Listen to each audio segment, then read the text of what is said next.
믿을 수 없는 일이 벌어졌습니다. 대학원 신입생이 받은 비공개 시간표 하나가 모든 것을 바꿔놓았습니다. 그 뒤에는 권력과 욕망이 숨어 있었고 누군가는 이미 모든 것을 지켜보고 있었습니다. 과연 이 이야기의 끝은 어떻게 될까요? 우리는 종종 특별하다는 말에 약해집니다. 인정받고 싶은 욕망, 남들과는 다르게 취급받고 싶은 마음. 하지만 그 특별함이 함정이라면 어떨까요? 오늘 이야기는 한 대학원생과 교수 사이에서 벌어진 비밀스러운 수업에 관한 것입니다. 주 3번 공식 기록에는 없는 유령 수업. 그 수업의 진짜 목적은 무엇이었을까요? 그리고 그 뒤에서 모든 것을 지켜보던 제3자는 누구였을까요? 이것은 단순한 캠퍼스 로맨스가 아닙니다. 권력과 통제, 배신과 복수, 그리고 마침내 자신의 목소리를 찾아가는 한 여성의 이야기입니다. 지금부터 비밀 시간표를 시작합니다. 잠시 좋아요와 구독 눌러주시면 영상 제작에 큰 힘이 됩니다. 봄볕이 따스한 3월의 첫날이었습니다. 서윤은 대학원 신입생 오리엔테이션이 끝나고 학과 사무실에서 시간표를 받아들었습니다. 일반적인 수업들 사이에 이상한 과목이 눈에 들어왔죠. 교수 개인 세미나 비공개 과목. 담당 교수는 국내 최연소 학과장이자 문학계에서 존경받는 한도진 교수였습니다. 이게 뭐지? 서윤이 조심스레 묻자 조교는 무심히 대답했어요. 한 교수님이 직접 선택한 학생에게만 주어지는 특별 과정이에요. 축하해요, 서윤 씨. 조교의 목소리에는 부러움과 경계가 섞여 있었습니다. 서윤은 자신도 모르게 가슴이 뛰었죠.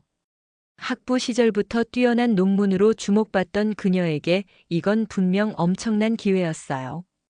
그날 저녁 서윤은 자신의 작은 원룸에 앉아 한도진 교수의 논문들을 하나씩 읽어내려갔습니다. 그의 날카로운 분석력과 우아한 문체에 감탄하며 시간 가는 줄 몰랐어요. 내일이 첫 수업이구나.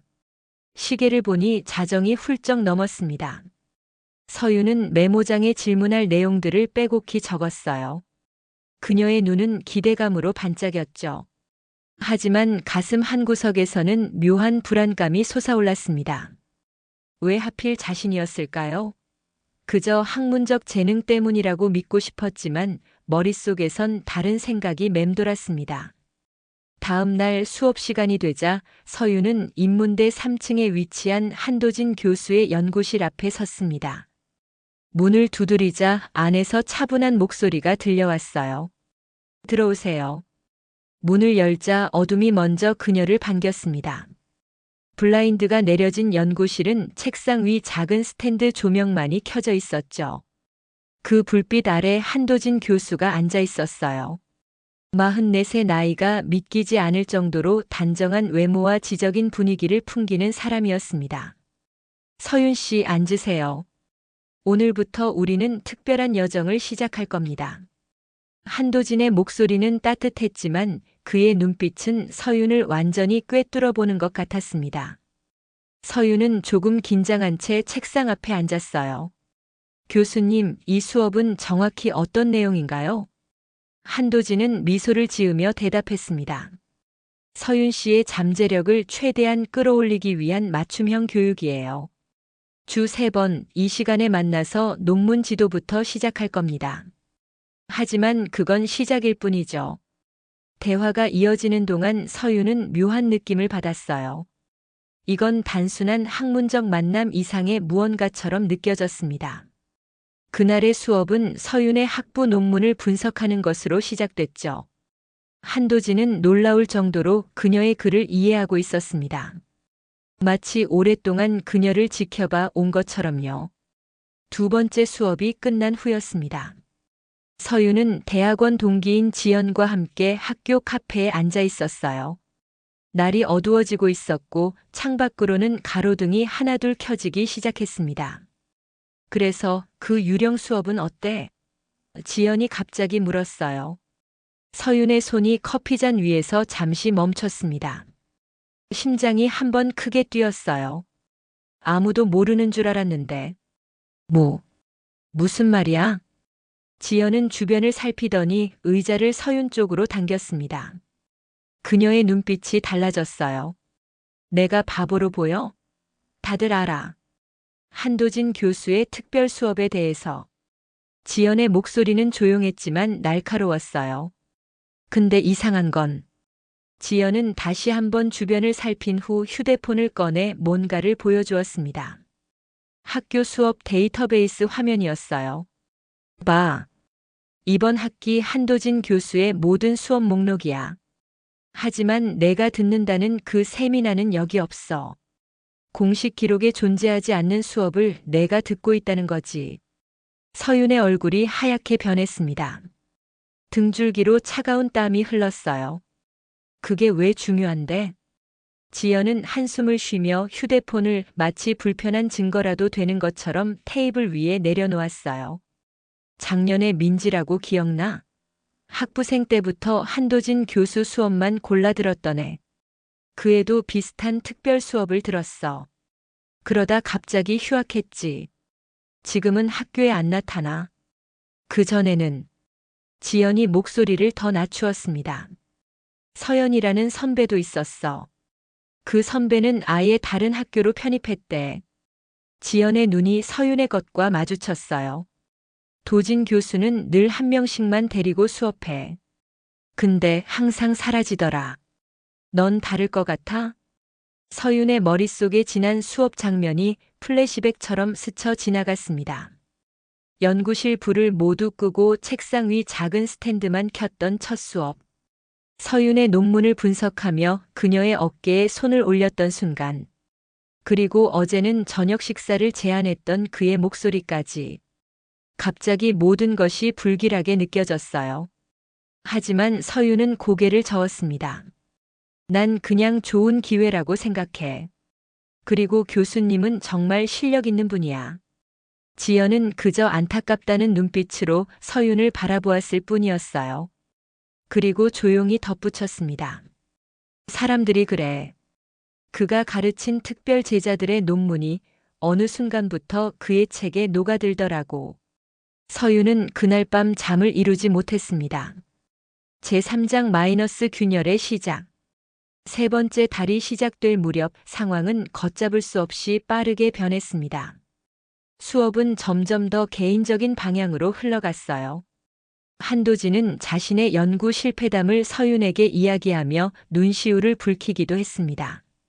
아무도 이해하지 못했어요, 서윤 씨. 내 이론의 가치를. 학계는 항상 안전한 것만 선호하죠.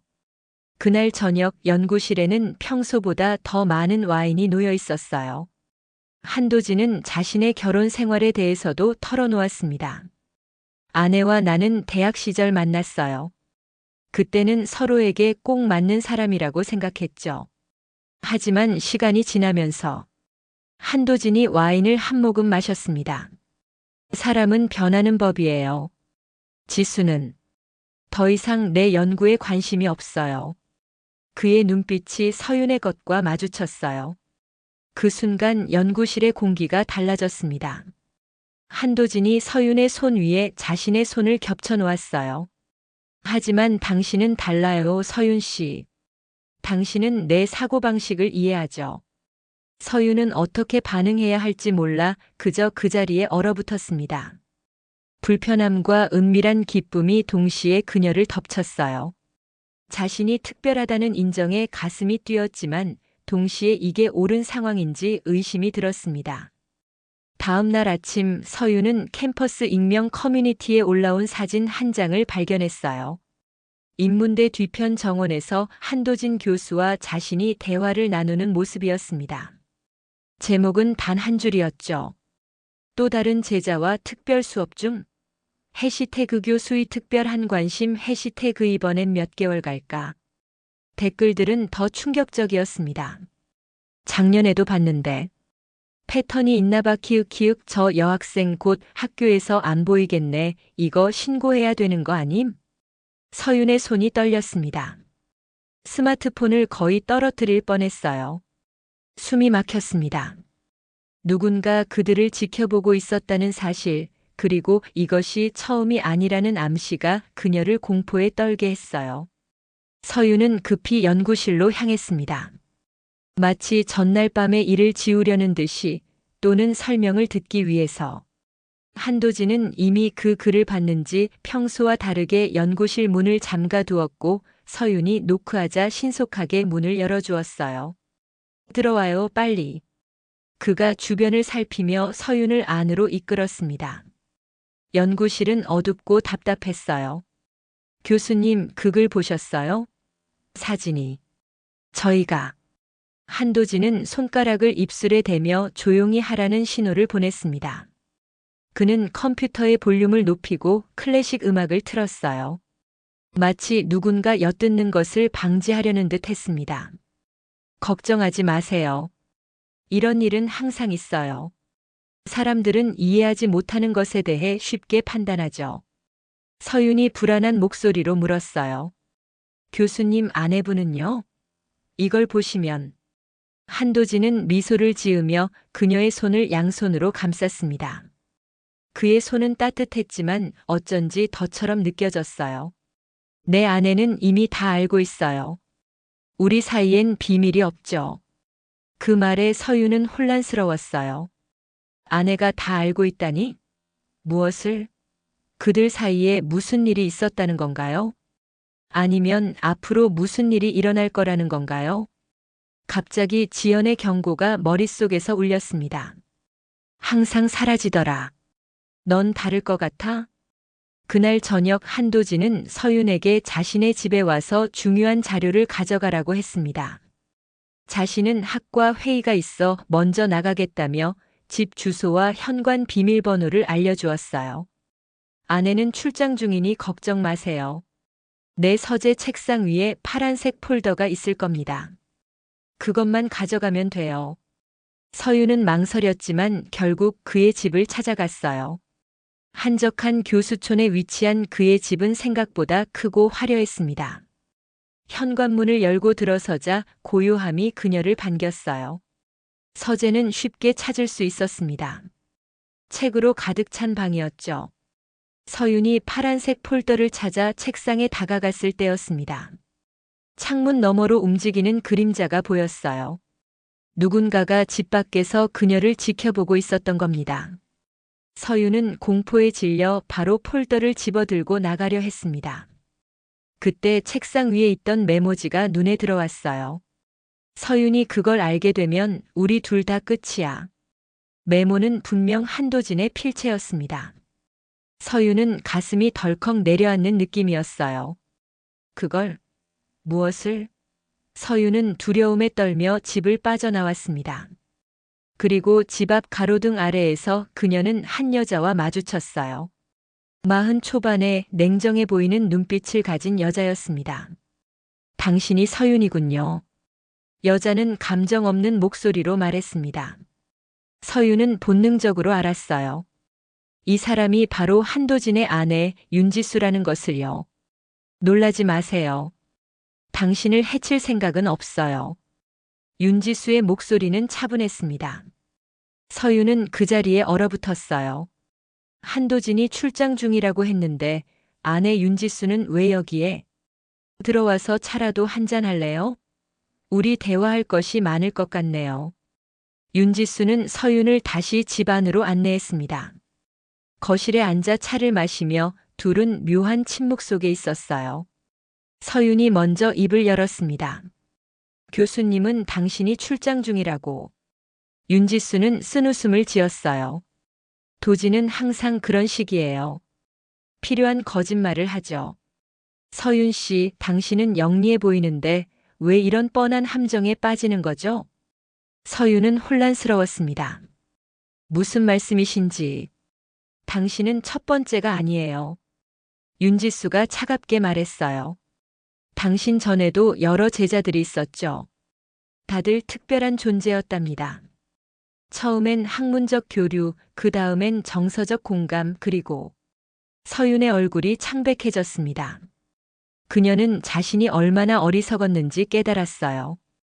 그토록 자부심을 가졌던 지적 능력 교수에게 인정받았다는 그 특별함이 모두 허상이었던 겁니다. 왜 저에게 이걸 말씀하시는 거죠? 왜 그냥 참고 계신 거예요? 윤지수의 눈빛이 변했습니다. 그곳에는 분노가 아닌 차가운 계산이 있었어요. 내가 바보처럼 보여요? 난 심리학자예요. 모든 걸 관찰하고 증거를 모으고 있었죠.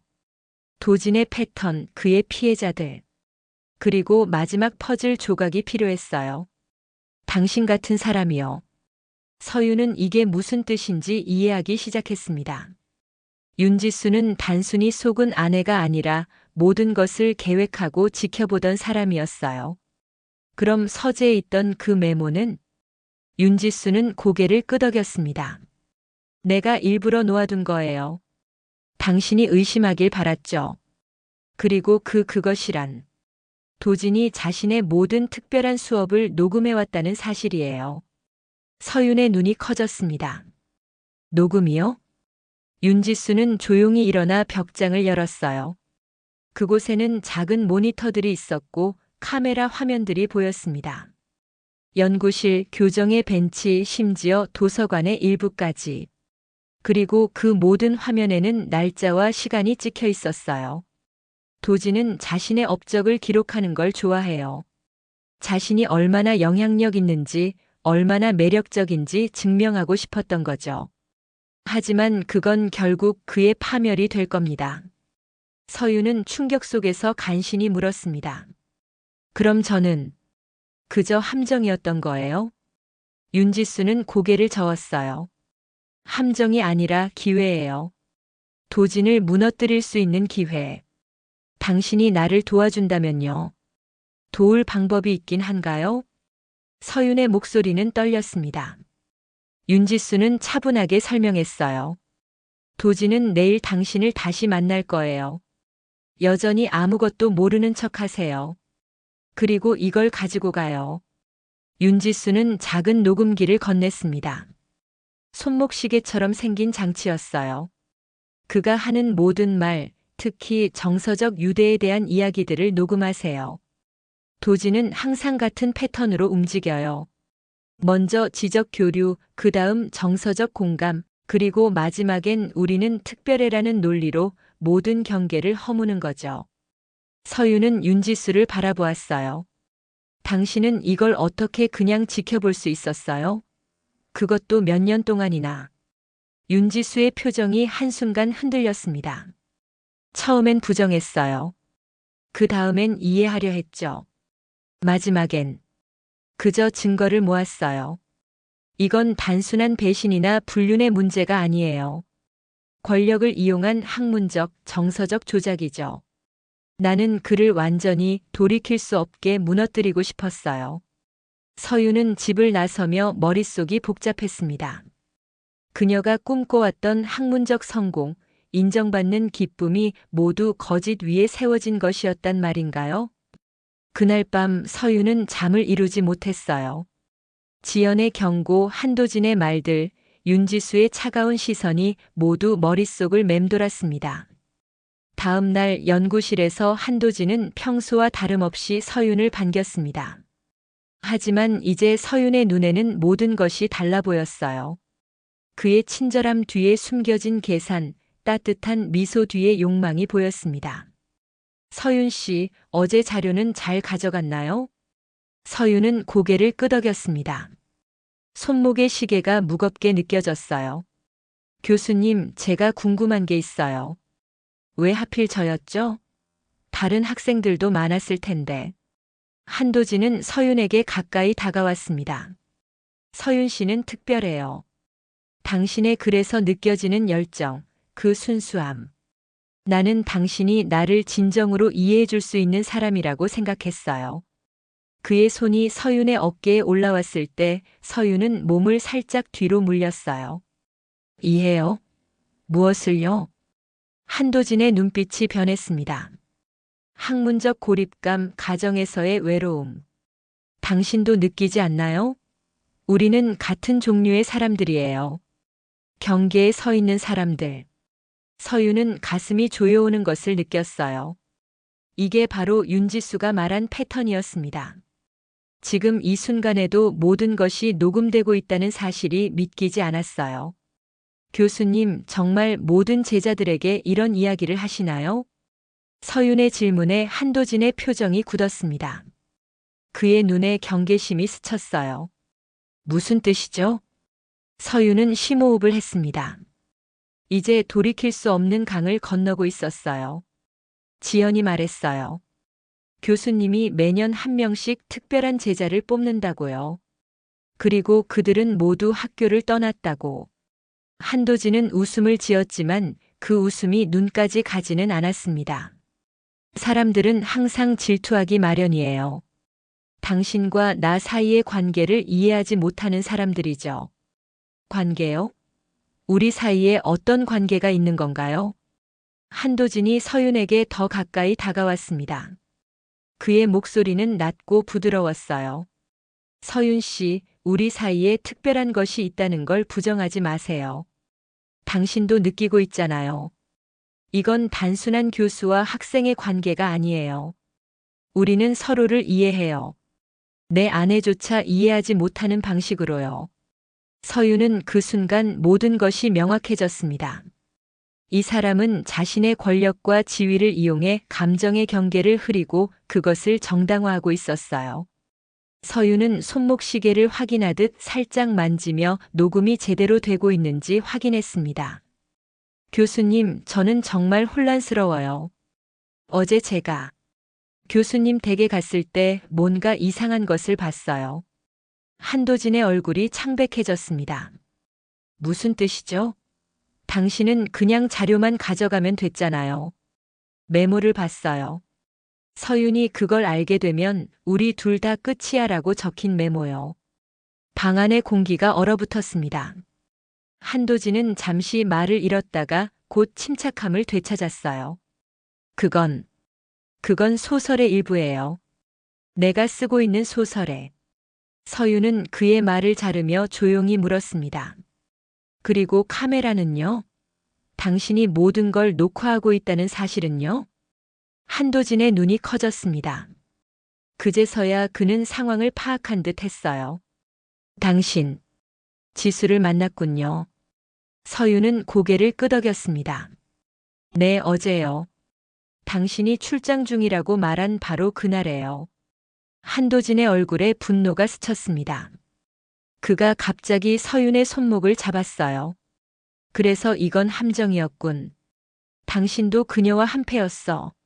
서윤은 공포를 느꼈지만 더 이상 물러서지 않았습니다. 아니요, 저는 그저 진실을 알게 된 것뿐이에요. 당신이 얼마나 많은 여학생들을 이용해 왔는지, 그리고 그것을 어떻게 특별한 관계로 포장해 왔는지요. 한도진은 서윤의 손목을 더 세게 잡았어요.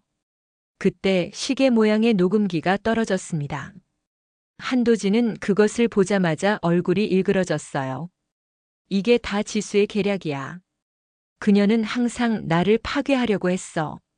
당신은 이해 못해요, 서윤 씨. 내가 얼마나 고립되고 억압되어 왔는지. 서윤은 힘을 주어 그의 손을 뿌리쳤습니다. 이제 충분해요. 더 이상 누구도 속이지 마세요, 교수님.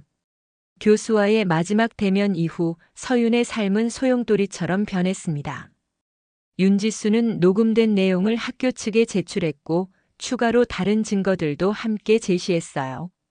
한도진의 예전 제자들 중 몇몇이 용기를 내어 자신들의 경험을 털어놓기 시작했습니다. 학교 측은 긴급윤리위원회를 열었고 한도진 교수는 모든 교육 활동이 중단되었어요. 캠퍼스는 순식간에 소문으로 들끓었습니다. 서윤은 그 중심에 서 있었죠.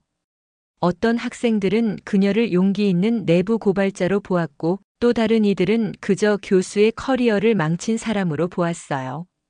서윤은 그날 밤 윤지수를 다시 만났습니다. 두 사람은 조용한 카페에 앉아 있었어요. 이제 어떻게 될까요? 서윤이 물었습니다. 윤지수는 차를 한 모금 마시며 대답했어요. 도지는 파면될 거예요.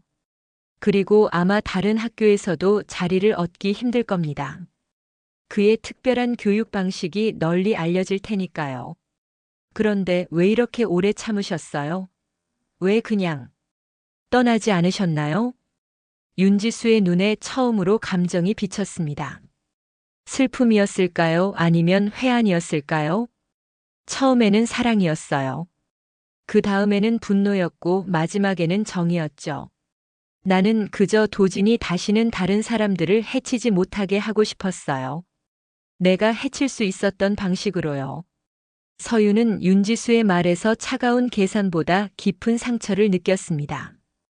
그녀는 단순한 복수자가 아니라 자신만의 방식으로 정의를 추구한 사람이었어요. 그날 이후 일주일 동안 서유는 학교에 나가지 않았습니다. 수많은 기자들의 전화와 문자가 쏟아졌어요. 한도진 교수의 제자였던 사람들도 연락해 왔습니다. 그들 중 일부는 서윤에게 감사함을 표했고 또 다른 이들은 비난했죠. 지연이 원룸을 찾아왔을 때 서윤은 이미 짐을 싸고 있었습니다. 정말 떠나는 거야? 지연이 물었어요. 서윤은 고개를 끄덕였습니다. 더 이상 여기서는 공부할 수 없을 것 같아. 모두가 날 그 사건의 중심으로만 볼 테니까. 지연은 한숨을 쉬었어요. 내가 한 일은 옳았어. 하지만 이제 어디로 갈 거야? 미국의 한 대학에서 입학 허가를 받았어. 예전에 지원했던 곳인데. 이제야 답이 왔네. 지연은 서윤을 꼭 안아주었습니다. 가끔 연락해. 그리고 미안해. 내가 좀 더 일찍 확실하게 경고했어야 했는데. 서윤은 미소 지었어요. 아니야. 내 말을 들었다 해도 아마 난 믿지 않았을 거야. 난 내가 특별하다고 생각했으니까. 그날 밤 서윤은 마지막으로 한도진 교수의 이메일을 확인했습니다. 그가 보낸 긴 메일이 있었어요. 사과와 변명, 그리고 협박이 뒤섞인 내용이었습니다. 마지막 줄에는 이렇게 적혀 있었죠. 당신은 나를 이해하지 못했어요. 당신만은 달랐을 줄 알았는데. 서윤은 그 메일을 삭제했습니다. 더 이상 그의 말에 흔들릴 필요가 없었어요. 그녀는 이제 자신이 누구인지 무엇을 원하는지 알고 있었습니다. 윤리위원회의 최종 결정이 나오기 전날 서윤은 윤지수와 마지막으로 만났습니다. 두 사람은 한강변을 걸으며 이야기를 나눴어요. 당신은 정말 떠나는군요, 윤지수가 말했습니다. 서윤은 고개를 끄덕였어요. 새로운 시작이 필요해요. 여기서는 모두가 저를 피해자로만 볼 테니까요. 윤지수는 미소 지었습니다. 당신은 피해자가 아니에요. 선택한 사람이죠. 그리고 그 선택이 다른 아직 목소리를 내지 못한 사람들을 도왔어요. 서윤은 처음으로 자신이 한 일에 대해 뿌듯함을 느꼈어요. 한도진 교수의 권력을 막은 것, 그의 패턴을 끄는 것, 그리고 자신의 목소리를 찾은 것까지. 윤지수 씨는 어떻게 될 거예요? 윤지수는 강물을 바라보며 대답했습니다. 나는 내 삶을 다시 시작할 거예요. 오랫동안 관찰자로만 살았지만 이제는 주인공으로 살아볼 생각이에요. 두 사람은 서로를 바라보며 미소 지었습니다. 그들은 각자의 방식으로 한도진이라는 권력의 그늘에서 벗어나고 있었어요. 그리고 그것은 단순한 복수가 아니라 자신을 되찾는 여정이었습니다. 인천공항 출국장 앞. 서윤은 마지막으로 한국 땅을 둘러보았습니다. 석 달 전 그녀가 대학원 신입생 오리엔테이션에 참석했을 때는 이런 결말을 상상도 못했어요. 그때의 서윤은 단지 학문적 성공만을 꿈꾸던 수동적인 존재였습니다. 하지만 지금의 서윤은 달랐어요. 자신의 목소리를 찾았고 불의에 맞서 행동했으며 그 과정에서 진짜 자신을 발견했습니다. 학교의 최종 결정은 예상대로였어요. 한도진 교수는 파면되었고 모든 학술 활동이 중단되었습니다. 언론에서는 연일 그의 과거 행적을 파헤쳤고 더 많은 피해자들이 목소리를 내기 시작했어요. 학계 전체가 충격에 빠졌습니다. 하지만 서유는 그 모든 혼란 속에서 벗어나기로 했죠. 미국의 한 대학에서 그녀에게 특별 장학금을 제안했습니다. 사건 이후 서윤의 용기가 알려지면서 그녀는 오히려 더 많은 기회를 얻게 되었어요. 아이러니한 일이었죠. 한도진은 그녀를 특별하다며 조종했지만 정작 그의 조종에서 벗어나자 진짜 특별한 길이 열렸습니다. 출국 전날 밤 서윤은 지연과 마지막 저녁 식사를 했습니다. 둘은 학교 근처 작은 술집에 앉아 있었어요. 아직도 믿기지 않아 지연이 말했습니다. 내가 정말 가는 거라니. 서윤은 미소를 지었어요. 가끔은 달아나는 것도 필요한 것 같아. 특히 더 나은 곳으로 갈 수 있다면. 한도진 교수 아내분은 어떻게 됐어? 마지막으로 연락했어? 서윤은 고개를 끄덕였습니다. 윤지수 씨는 심리학 연구를 다시 시작하기로 했대. 오히려 이번 일로 새로운 주제를 찾았다고 하더라고. 권력 관계에서의 심리적 조종에 대해서. 지연은 쓴웃음을 지었어요. 결국 그녀도 이 경험을 자신의 것으로 만드는구나. 우리 모두 그렇게 살아가는 것 같아. 상처를 딛고 그것을 자신만의 이야기로 만들면서. 공항에서 서유는 마지막으로 핸드폰을 확인했습니다. 윤지수에게서 온 짧은 메시지가 있었어요. 당신의 새로운 시작을 응원합니다. 이제 진짜 당신만의 시간표를 만들어 가세요. 서유는 미소 지으며 비행기에 올랐습니다.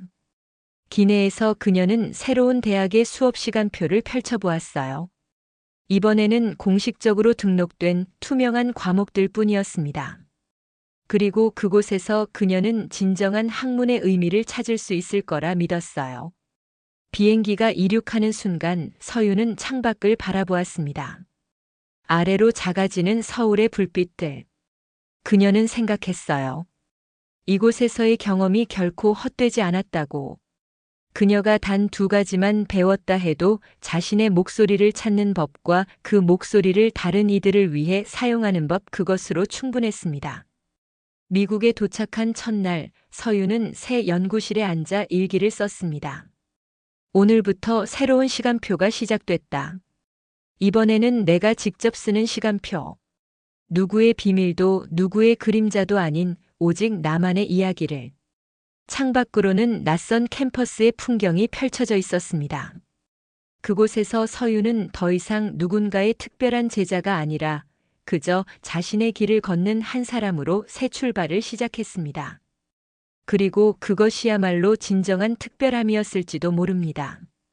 여러분, 지금까지 비밀 시간표를 시청해 주셔서 진심으로 감사드립니다. 권력과 감정, 도덕과 유혹 사이에서 자신의 목소리를 찾아가는 이야기였는데요. 여러분은 이 이야기를 보며 어떤 생각이 드셨나요? 댓글로 여러분의 생각을 공유해 주시면 좋겠습니다. 다음 이야기도 기대해 주세요. 감사합니다.